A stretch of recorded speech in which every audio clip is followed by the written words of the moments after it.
देखो, एनर्जी के क्षेत्र में हिमाचल प्रदेश की बहुत भूमिका है। 30 बड़े बड़े प्रोजेक्ट जो ऑलरेडी ऑन गोइंग है हिमाचल में। कुछ ऑन गोइंग है, कुछ बीच में है अभी, जो बनने बनने के लिए तैयार है बिल्कुल। और हिमाचल एक बैकवर्ड स्टेट है, तो एनर्जी के मामले में फ्री पावर हो, चाहे उसका रेवेन्यू हो, ये बहुत ज़्यादा कंट्रीब्यूट करता है। लेकिन एनर्जी में हमारे लोगों को बड़ी दिक्कत इसलिए हो रही है कि जो अभी फ्लड आए पीछे, तो उसमें अभी जो डाउन स्ट्रीम होता है डैम के आगे, उसके आगे ये ऐसा हो गया है कि फ्लडों की वजह से वो सारी इम्बार्कमेंट जो रिवर्स की होती है वो डेंजर में आ गई। तो बहुत सारे घर जो डेंजर लेवल में आ गए उसके अंदर, तो उसके लिए इनको एनर्जी वालों को बहुत काम करना पड़ेगा। जो बड़े बड़े प्रोजेक्ट लगे हैं उनकी वजह से ही ये हुआ है। और जो क्रीट वर्क या प्रोटेक्शन वर्क, ये बहुत ज़रूरी हो गया है और इनका दायित्व बनता है कि ये एक चीज़ करें। क्योंकि जो CSR एक्टिविटीज़ या फ्लड कंट्रोल डैमेज में ये कानूनी इनको रिस्पॉन्सिबिलिटी होती है कि जो CSR का 2% नेट प्रॉफिट होता है या उसके बाद भी प्रोटेक्शन वर्क में जो फ्लड प्रोटेक्शन वर्क होता है वो जो इनकी वजह से आगे नुकसान करता है। क्योंकि डैम ओवरफ्लो हो जाती है, डैम में एकदम पानी छोड़ना पड़ता है। बरसात बहुत हो रही है आजकल, हर साल हो रही है, तो उसके लिए हमारे बहुत गंभीर स्टेप्स लेने पड़ेंगे। एक तो ये मुद्दा हमने उठाया। दूसरी बात है, जो रिलीफ एंड रिहैबिलिटेशन में हम काफ़ी पीछे हैं। जो DC के अंडर रिलीफ एंड रिहैबिलिटेशन की मीटिंग्स होती हैं और इनको सौंपी जाती हैं, खासकर लोकल एरिया में डेवलपमेंट करने की, लोकल एरिया को सुदृढ़ बनाने की, उसमें हेल्थ फैसिलिटीज़, एजुकेशन फैसिलिटीज़ ऐसी देने के लिए, इत्यादि वगैरह। और ख़ासकर जो डिस्प्लेस जिनकी ज़मीनें गई हैं उनको नौकरी देने की। तो ये सारी चीज़ें कई जगह बहुत पेंडिंग हैं। उससे क्या हुआ कि आदमी तो घर बार चले गया, है ना। आदमी का घर बार चले गया तो जो उसका बेटा है वो अभी तक वेट कर रहा है कई जगह नौकरी के लिए। ये क्या कर रहे हैं, वो उसको आगे आगे कर रहे हैं, तो उसको धोखे में रख रहे हैं। आउटसोर्स पे तो लगा रहे हैं काम, आउटसोर्स का काम वही लगे हुए हैं आउटसोर्स पे।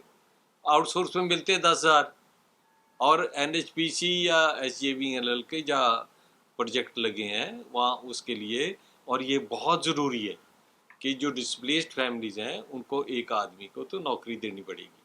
और वो जब वो रेगुलर जॉब में आएगा तो 60-70 लाख रुपया, 60-70 हज़ार रुपया महीना पर मंथ देना पड़ेगा। तो उसमें फिर सारे बेनिफिट हैं बाकी। अभी इधर जो लोकल एरिया जो इनको पैसा लगाना चाहिए 2%, वो सारा दिल्ली ले जाते हैं, या वहाँ लगाते ही नहीं, या बहुत कम लगाते हैं, ना के बराबर लगाते हैं।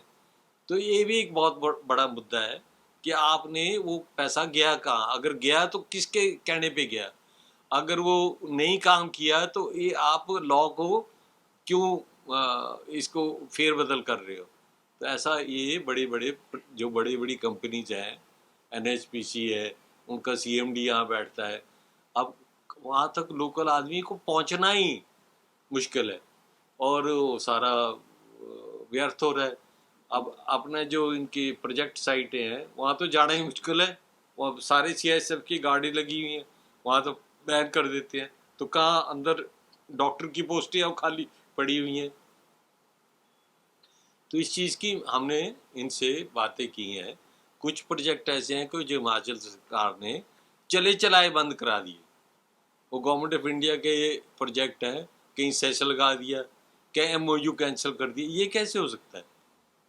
जो भी सरकार रहेगी, अगर MOU कैंसिल इस तरह से होने लगे तो लाखों करोड़ों रुपए का नुकसान हो जाएगा। इस चीज़ में कोर्ट में चले जाएंगे, केस चले गए हैं, हार भी जाएंगी, हिमाचल सरकार हार भी गई। तो ये सारा चीज़ें जो हैं ये देखने की बात है। बात ऐसे है, हिमाचल सरकार का कोई चीज़ सोच के नहीं करते कि लॉन्ग टर्म में कुछ होगा भी कि नहीं होगा। वो बस अफड़ा दफड़ी में वो कर देंगे, पैसा नहीं है, पैसा नहीं है, पैसा नहीं है। पैसा गया कहाँ? अब तुम्हारी मिसमैनेजमेंट से हुआ है खराब। तो इस चीज़ पे ध्यान देना चाहिए। सर, हिमाचल सरकार की आपने बात करी, कोई भी चाहे स्टेट वेंडर की बात हो, वो भी बयान उन्होंने वापस लिया। लगातार जो है जिस तरीके की कार्यशैली चल रही है, उसको आप कैसे देखते हैं? मैं समझता हूँ, देखो ना, अभी एम्प्लॉइज को डीए दिया 4%, उनका ड्यू है 15%। उनका हक क्या है? तो हक क्या 15%? उनका तो फिक्स्ड इनकम है ना, उनकी तो वो तो तनख्वाह का पार्ट है जो आपको देना है, और तब से देना है जब से अनाउंस किया है।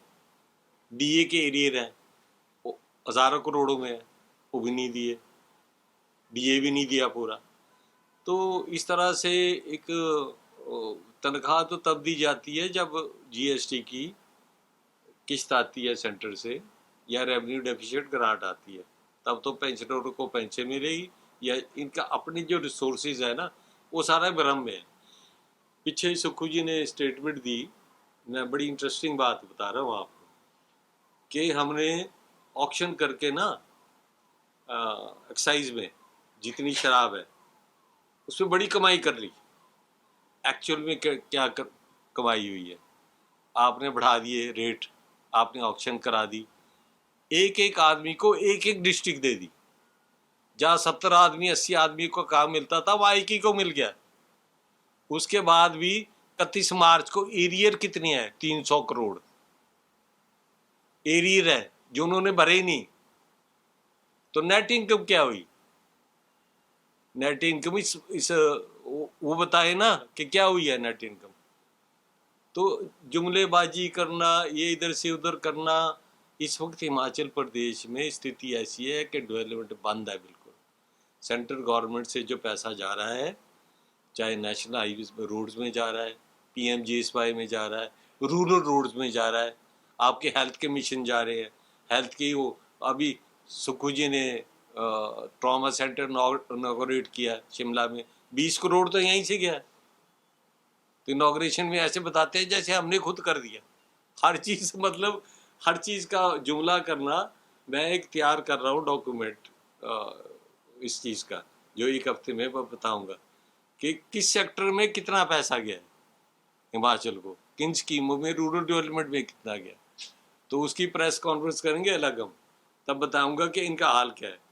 तो ये तो 1 लाख करोड़ तो लोन हो गया है, ये भरेंगे कैसे, किस्त कैसे देंगे? तो ये सारी चीज़ें देखने की हैं। और ये तो है बैक रिवर्स गियर में गाड़ी चल रही है, एक कदम आगे जाते हैं, 2 कदम पीछे। तो ये सारी चीज़ें हैं। हमसे जुड़े रहने के लिए हमारे YouTube चैनल को सब्सक्राइब करें और नई वीडियो की नोटिफिकेशन के लिए बेल आइकॉन को दबाएं। अगर आप ये वीडियो Facebook पर देख रहे हैं तो लाइक जरूर करें और ज्यादा से ज्यादा शेयर करें। इसी तरह के और भी अपडेट्स के लिए फॉलो करें हमारा Instagram पेज himachal.ke।